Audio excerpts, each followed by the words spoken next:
يا نور الهلال أقبل تعال فالشوق طال والقلب السما نهو السما مترنما لا تنقضي أنت لي الروح دواء رمضان رمضان رمضان يا حبيب رمضان رمضان ليتك دوما قريب.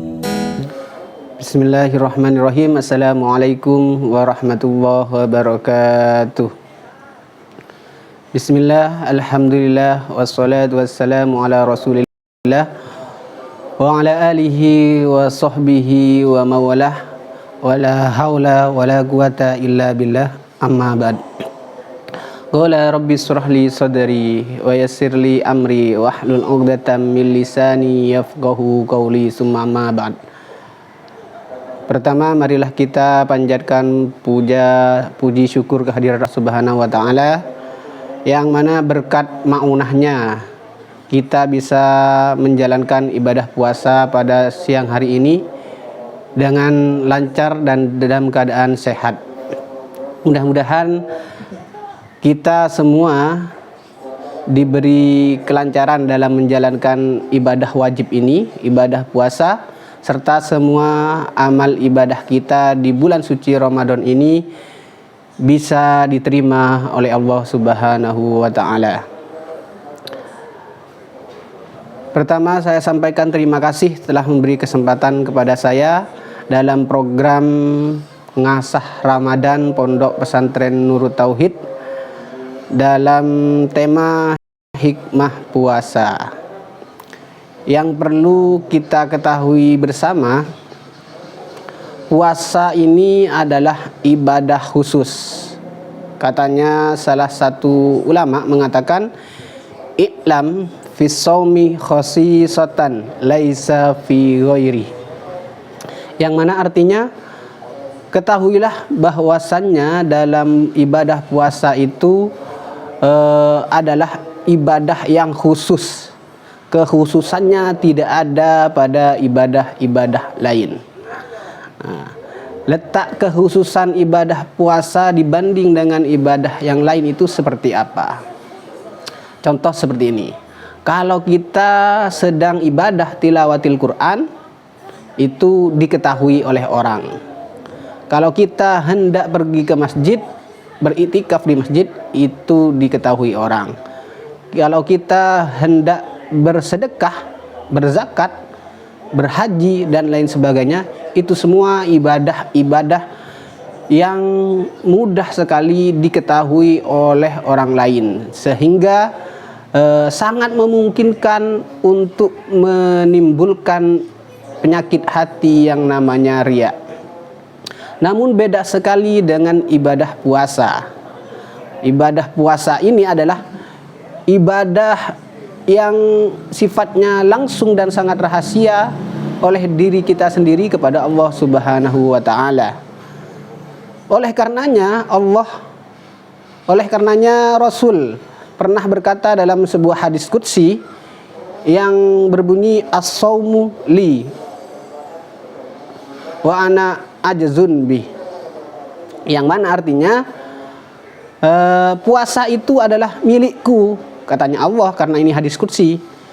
Wa ana ajzun bih, sedangkan saya yang akan membalasnya langsung. Itu artinya ibadah puasa ini adalah ibadah yang hanya diketahui oleh orang yang melakukannya dan hanya untuk Allah, dan Allah langsung yang akan membalasnya kepada orang-orang yang berpuasa nantinya. Kenapa puasa menjadi sangat mulia? Yang pertama, karena dalam berpuasa itu adalah sirrun wa amalun batinun. Puasa itu, ibadah puasa menjadi mulia karena yang pertama kerahasiaannya dan merupakan perbuatan ibadah yang batin. Oleh karenanya Rasul tidak pernah menganjurkan kepada orang yang sedang berpuasa, yaitu orang-orang yang shaim, untuk memberitahu kepada orang lain bahwa dirinya sedang berpuasa.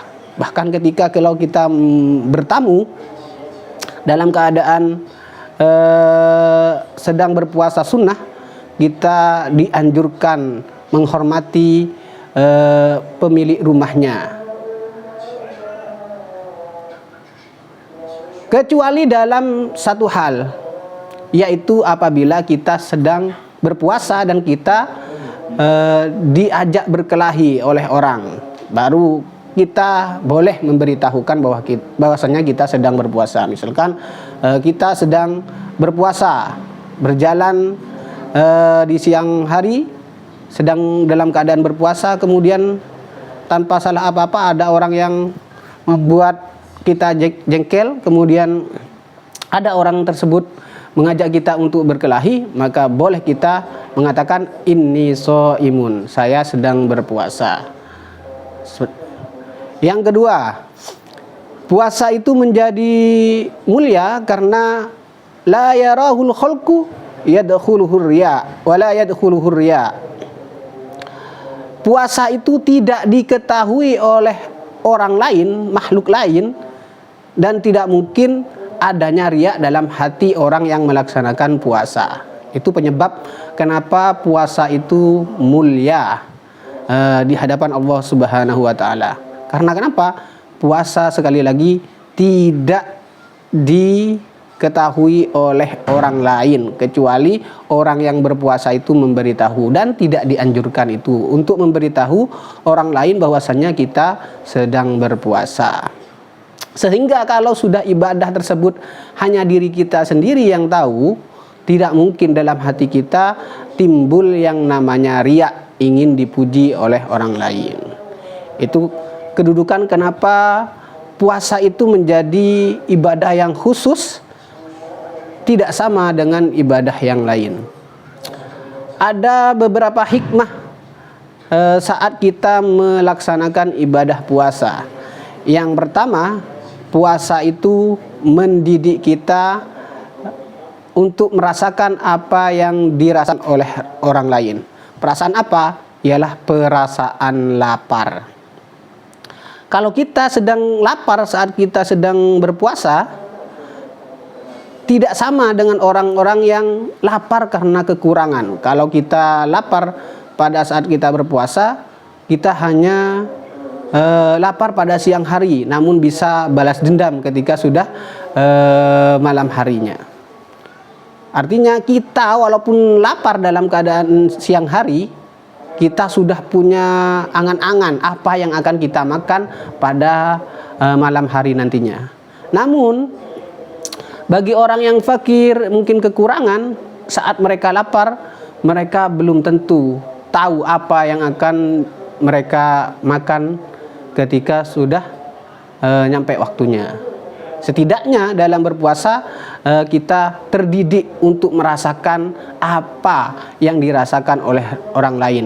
Bagaimana ketika orang yang fakir itu sedang kelaparan. Sehingga kalau kita sudah merasakan apa yang dirasakan oleh orang lain, sifat empati kita, ingin menolong kita lebih besar karena sudah terlatih dalam ibadah puasa. Hadis Rasulullah SAW pernah berkata, la yu'minu ahadukum hatta yuhibba li akhihi ma yuhibba li nafsihi. Ini berkaitan dengan hikmah puasa yang pertama tadi.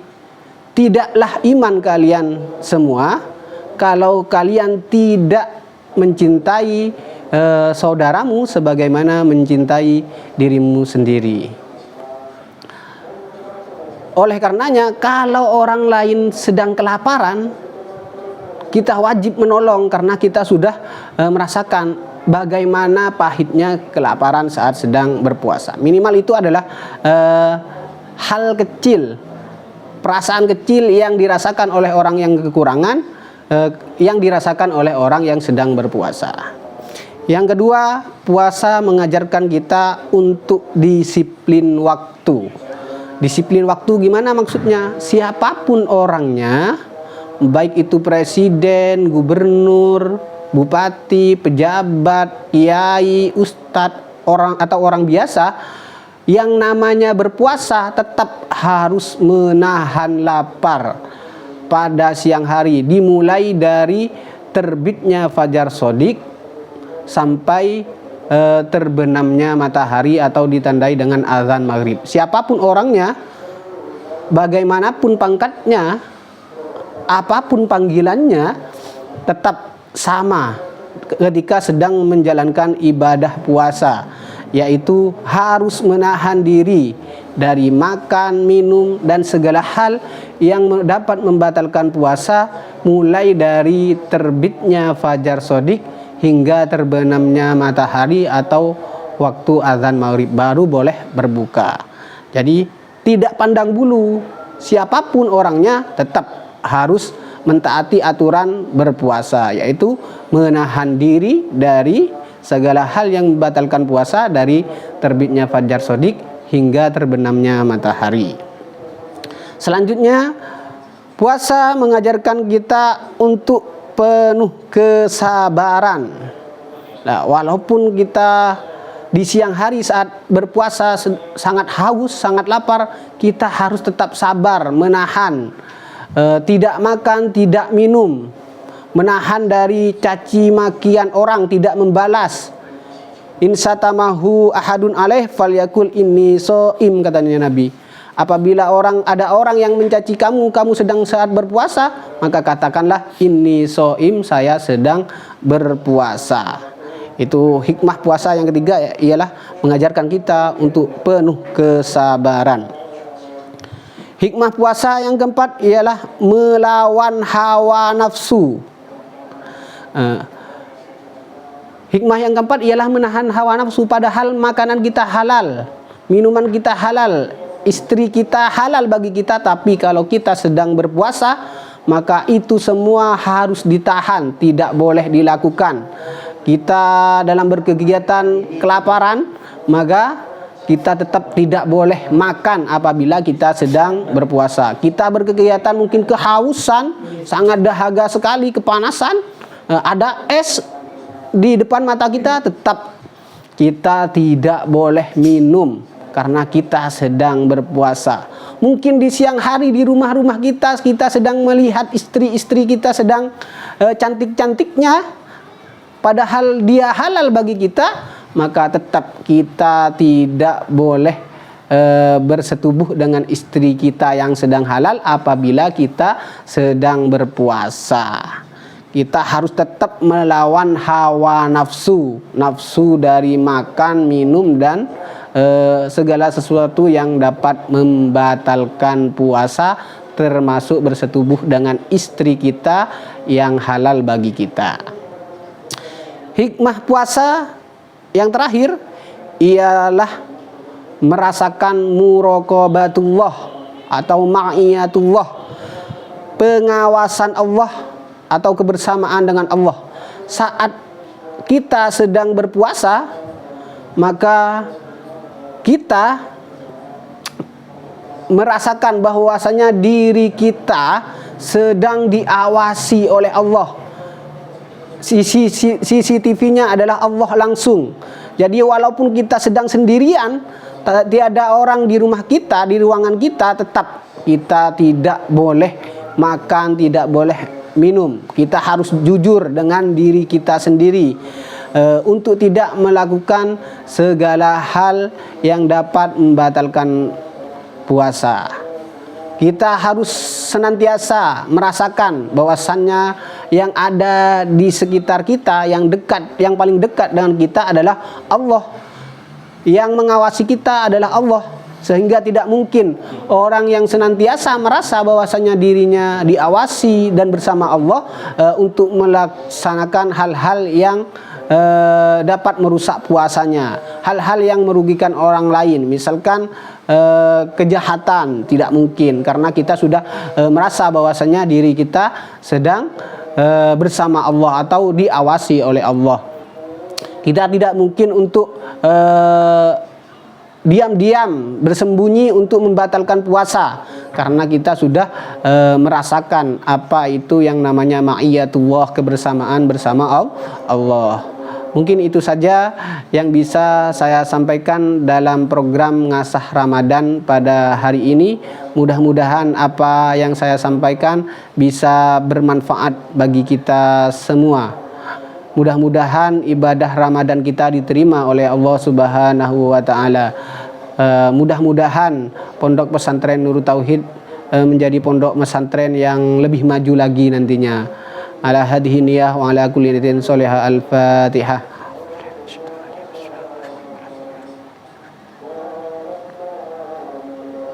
Wabillahi taufik wal hidayah wal afu minkum. Assalamualaikum warahmatullahi wabarakatuh.